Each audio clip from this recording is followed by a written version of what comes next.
everyone, History with Hilbert here, and this is actually going to be the first one of my Netherlands vlog, because as you can tell I am on the wide open North Sea, and that landmass approaching there is in fact the Netherlands, even though you probably can't tell because it's so flat.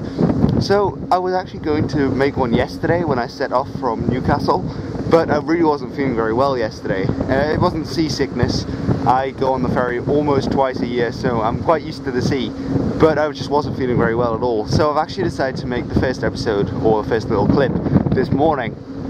So as you can see, we're sailing into the Dutch harbour now, and you can see all the windmills that greet you as you come in here.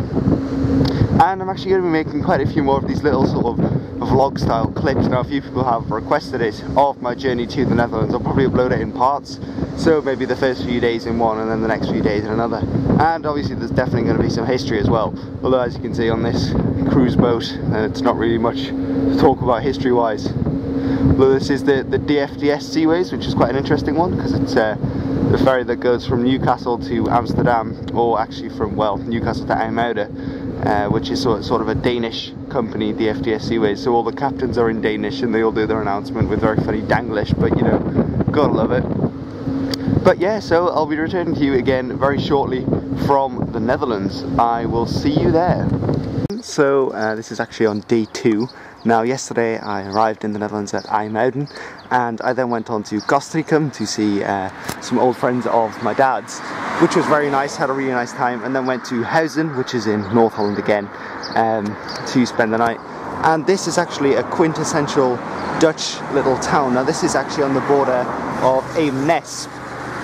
And Eemnes is actually just over the border of Utrecht, and it's in Utrecht that is next to North Holland. And these are some typical Dutch houses here, you can see. Very old, and this is a very nice region called het Gooi. And you can see here the sheep are just grazing in these little plots, and that's very Dutch. And if we now look over the road to avoid all the cyclists, because you know it is the Netherlands, then we can see here a very typical Dutch farmhouse with, I think, I spotted a Frisian. I think, there we go, Frisian horse. So there we are. And as you can tell, it's absolutely flat. And lots of cyclists again. Now here too we can see some more Frisians, this time cows, and you see them everywhere. This little farmhouse is also pretty Dutch. And actually, if we zoom into the distance, those windmills are on land that 70, 80 years ago was underwater. That's reclaimed land of the Polder in Flevoland. Finally made it to Eemnes. I've just walked from over there. You know, these flat distances make it look like it's not very far, but in actuality it's quite far. And we can see this is a nice old church, and Eemnes is quite special because most of the villages in this area were either staunchly Protestant or staunchly Catholic, but this one's a combination of the two. And I think this is the, hold on, it's called the St. Nicholas. Yeah, this will be, I think, I'm not sure. I think this is the Protestant one. Hold on, can I? Doelgerichtsloopbaan. No, okay, that's not anything. I'm not sure which one this is, but this is the St. Nicolaaskerk. And it's quite Dutch as well, the style of the churches here. And it wouldn't surprise me if the top of this church was actually made out of wood and then painted to look like it was made out of stone, because actually a lot of the area around here, the ground isn't strong enough, or wasn't strong enough back then, to actually hold heavy buildings. They just sink back into the clay.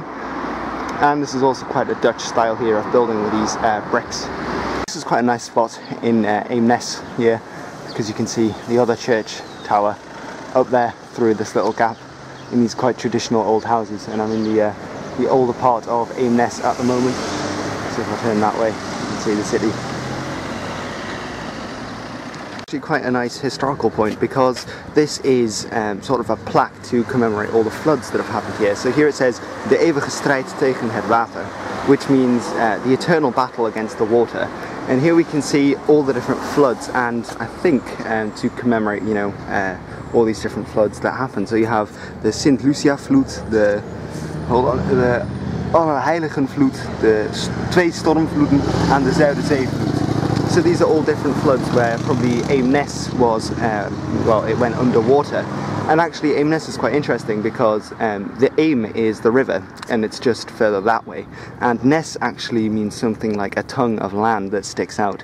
And Eemnes used to be two different towns, so you had Eemnes Binnen and Eemnes Buiten, which means inner Eemnes and outer Eemnes, and outer Eemnes usually flooded during the winter when all the storm water would come in.